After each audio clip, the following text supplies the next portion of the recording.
किसी सैनिक को मिलने वाला ये पहला वीर चक्र था। देशभक्ति, देश सेवा करने का मौका मिलना नहीं, इससे बढ़ के क्या मिलेगा। India's highest Victoria cross awarded to Naik सोक सिंह, सेकंड राजपुताना राइफल्स।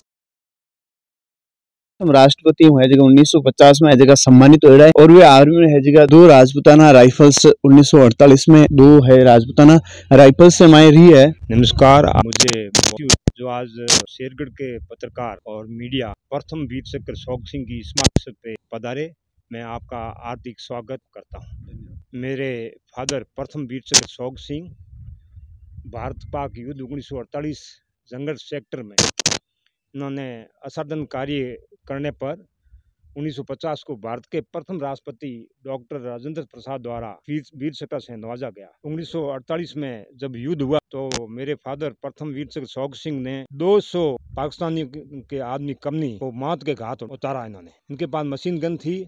माँ जगदम्बे को याद किया, अंधाधुंध इन्होंने फेर किया और दुश्मन को मौत के घाट उतारा। उस टाइम ब्रिगेडियर उस्मान खान उन्होंने फिल्म फोटो लिया, फाइटर से भी अटैक भी हुआ, फिल्म फोटो लिया। जब फिल्म फोटो में देखा गया कि भारत का सबसे बड़ा अवार्ड प्रथम वीर चक्र सोक सिंह को दिया जाए, फिर वो फिल्म फोटो देख करके फर्स्ट महावीर चक्र, परमवीर चक्र किसी दूसरे को दे दिया गया था। फिर मेरे फादर को वीर चक्र से नवाजा गया और भारत के राजस्थान के प्रथम वीर चक्र के नाम से जाने जाते हैं। और मेरे फादर 105 साल के होके देवलोक हुए, डॉक्यूमेंट नोटेड 102 साल। अंतिम संस्कार में भारत की इंडियन आर्मी ने आके गार्ड ऑनर दिया। जो मेरी 24 मैक है वो मेरी कंपनी ने आके यहाँ गार्ड ऑनर दिया गया। बड़ी खुशी की बात, आल प्रशासन और कलेक्टर और उनके मौजूदगी में अंतिम संस्कार हुआ प्रथम वीर चक्र सोक सिंह जी का। ये पहले से अपने राजनीतिक से दूर रह के और देशभक्ति में लीन रहे। इन्होंने यहाँ हमारे गांव के अंदर रामदेव जी बाबा का मंदिर बनाया, पेंशन आने के बाद में, और माँ जगदम्बे का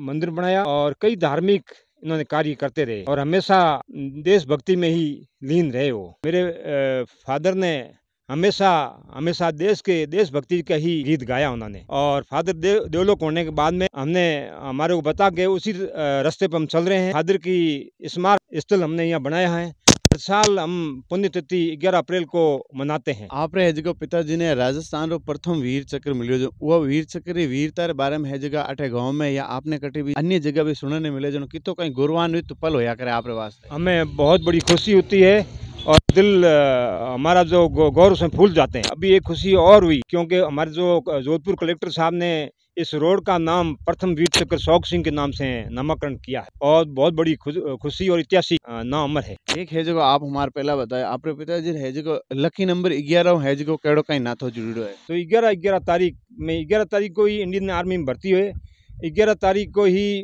जन्म डेट है और 11 तारीख को ही आर्मी से डिस्चार्ज हुए और 11 तारीख को ही अंतिम संस्कार हुआ है। ये बहुत बड़ी बात। आप है जो कि आर्मी ज्वाइन है जो कि किन्ने प्रेरणा करी? हमारी फादर के मार्गदर्शन को देख के और मैंने आर्मी ज्वाइनिंग की और मैं इंडियन आर्मी का बास्केटबॉल नेशनल कोच भी रहा हूँ 30 साल लगातार। और आर्मी से रिटायर्ड सुबेदार मेजर से मैं पेंशन आया हूँ और उनके मार्गदर्शन से ही हम इंडियन आर्मी में हैं, तीनों भाई और एक मेरा लड़का गोपाल सिंह। आप है जगह बास्केटबॉल रा कोच रिया हो, तो कोच पहले आप खिलाड़ी रिया जनो भारत रे सेना वास्ते है जो कोई मेडल? खेल में मैं लगातार 12 नेशनल है मेरे बास्केटबॉल में और मैं इंडियन आर्मी में खेलता रहा। सिविल से स्टेट गुजरात भी खेला हूँ और हरियाणा स्टेट भी खेला हूँ और महाराष्ट्र स्टेट भी मैं नेशनल खेला हूँ। एडो कोई किस्सो, एडो कोई गेम रो बास्केटबॉल रो एडो कोई है जगह आपरी यादाश्त जिनमें है जगह आपने कड़ी मशक्कत करनी पड़े और उन्हें वास्ते जो आपने बहुत ज्यादा मेहनत करी और उन्हें फल है जो आपने है जो बहुत बढ़िया मिली हुए? हाँ, उसमें मेहनत हमने खूब मेहनत ये है कि जो इंडियन आर्मी के जो लड़के थे, हम तो कोच तो थे ही और खिलाड़ी थे ही, हमने काफ़ी मेहनत की। और जब मैं टीम के पास बैठता था तो मैंने अपने कमांडेंट साहब को सुझाव दिया कि हम नए लड़के भर्ती करें इंडियन आर्मी में। तो स्पोर्ट्समैन की भर्ती खोली गई। तो हमने जो भी शेरगढ़ या अपने राजस्थान के जो भी लड़के आते थे तो अच्छे लड़के देख के हम वो बास्केटबॉल की भर्ती करते थे और जब हमारा गेम बास्केटबॉल का होता था तो हमारी टीम हमेशा विनर ही रही। और उन्हें अलावा है जी मेरी जो युवा पीढ़ी है उन्हें कहीं संदेश देना चाहो? जो युवा पीढ़ी है, युवा पीढ़ी के लिए जो इनके प्रथम वीर चक्र के नाम से अभी भर्ती की भी कोशिश चल रही है। हमारे मेजर जनरल जो देवेंद्र सिंह अपने 12 ड्यू के हैं वो यहाँ आए थे और आके उन्होंने कोशिश कर रहे हैं कि फलूदी से ज़्यादा इंडियन आर्मी में भर्ती की जाए। जो मेजर शैतान सिंह जैसे प्रथम वीर सिंह शौक सिंह ने जो नाम किया है भारत के अंदर, देश के लिए नाम किया है, तो इनके आने वाली पीढ़ी को भी उनके इंडियन आर्मी में भर्ती किया जाए। मैं है जो हमारे एक केंद्र सरकार है जो फैसलो लियो अग्निवीर, तो उन्हें बारे में है जो कई है जो भड़क रिया है जगह जगह, वो फैसलो सरकार सही है या गलत, इन्हें बारे में कहें? ये ऐसा है कि ये इंडियन आर्मी के लिए बड़ी खुशी की बात है, इंडियन आर्मी के लिए और हमारे जवानों, क्यों जवानों को एक ट्रेनिंग मिलती है, 1 साल की 4 साल की ट्रेनिंग मिलेगी, तो आने वाले समय में युद्ध के समय ये देश के लिए काम कर पाएंगे। जब ट्रेनिंग नहीं होगी तो ये हथियार नहीं चला पाएंगे। तो ये बड़ी खुशी की बात है जो हमारे देश ने, जो हमारे प्रधानमंत्री ने या रक्षा मंत्री ने जो पहल की है, तो ये बहुत बड़ी खुशी की बात है। ऐसा कोई नहीं है, एक लड़का प्रैक्टिस करता है भर्ती की तो उसके 4 साल निकल जाते, तो 4 साल में उसको बच्चा भर्ती होकर 4 साल इंडियन आर्मी की ट्रेनिंग करेगा।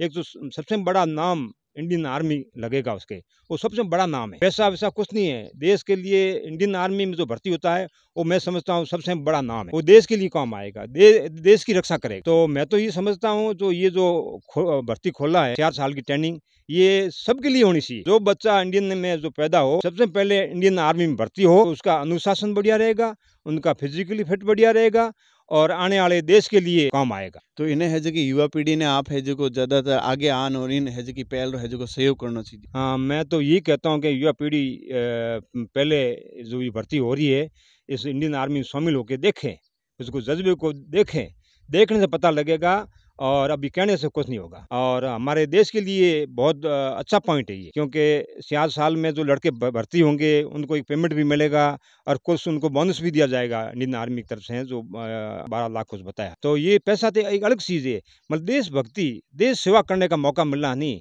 इससे बढ़ के क्या मिलेगा। तो देश के लिए ना, देश के लिए काम करना मौका मिल रहा है 4 साल का, तो बहुत बड़ा भाग्यशाली बच्चा है। मेरे पूज्य पिताश्री स्वर्गीय शौक सिंह जी की उन यादों को ताजा करता है जिन्होंने 1939-1945 द्वितीय विश्व युद्ध के अंदर हिस्सा लिया और वहां से लेकर 2014 तक जब तक वो रहे, उनकी यादों को ताजा करता है। आपसे जो भी वीआईपी लड्डू की पावन धरा पे पहुंचे हैं, उनकी सबकी तस्वीरें इसी हॉल के अंदर रखी हुई है और वो सारी तस्वीरें और सारा इतिहास ये गवाह है कि प्रथम वीर चक्र विजेता शौक सिंह जी 2 राजपूताना राइफल्स रेजिमेंट से बिलोंग करते थे। उन्होंने द्वितीय विश्व युद्ध के अंदर हिस्सा लिया और द्वितीय विश्व युद्ध समाप्ति के बाद उनकी पलटन हिंदुस्तान लौटी और हिंदुस्तान के बाद देश आजादी के बाद भारत पाक सीमा का बंटवारा हुआ और एक कबालियों का युद्ध कश्मीर के अंदर शुरू हुआ। उस वक्त कश्मीर की रियासत महाराजा हरि सिंह के अधीन थी। महाराजा हरि सिंह जी उन पाकिस्तानी सेना और कबालियों का मुकाबला नहीं कर पाए।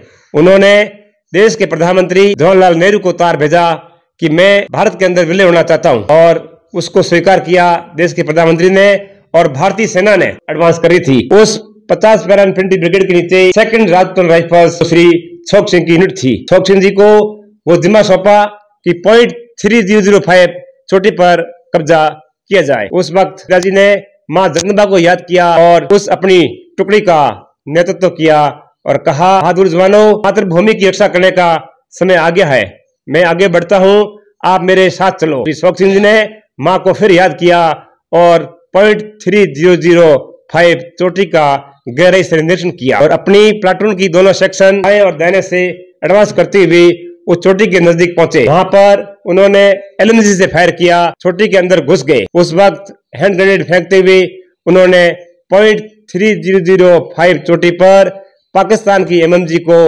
उखाड़कर फेंक दिया और पाकिस्तान के 14 जिंदे सैनिकों को सरेंडर कर दिया। इस बहादुरी के कारनामे को उसी ब्रिगेड के ब्रिगेड कमांडर ब्रिगेडियर उस्मान देख रहे थे और उन्होंने कहा, शाबाश शौक सिंह जी, भारतीय सेना की 2 राजपूताना राइफल्स का नाम नहीं, पूरे देश का नाम आपने रोशन कर दिया।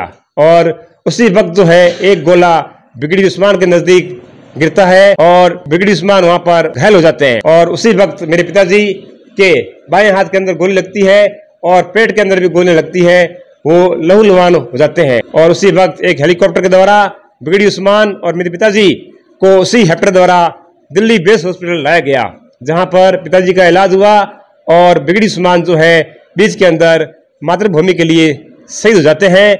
अंतिम सांस पर ब्रिगेडियर उस्मान ने लिखा, India's highest Victoria cross awarded to Naik Shauk Singh 2nd Rajputana rifles, और वो जो है वीर गति को प्राप्त होते हैं। और उसी सर्टिफिकेट को हमारी 2nd राजपूत राइफल्स और 50 पैरा इन्फेंट्री ब्रिगेड ने एमएक्स ब्रांच आर्मी हेडक्वार्टर को भेजा।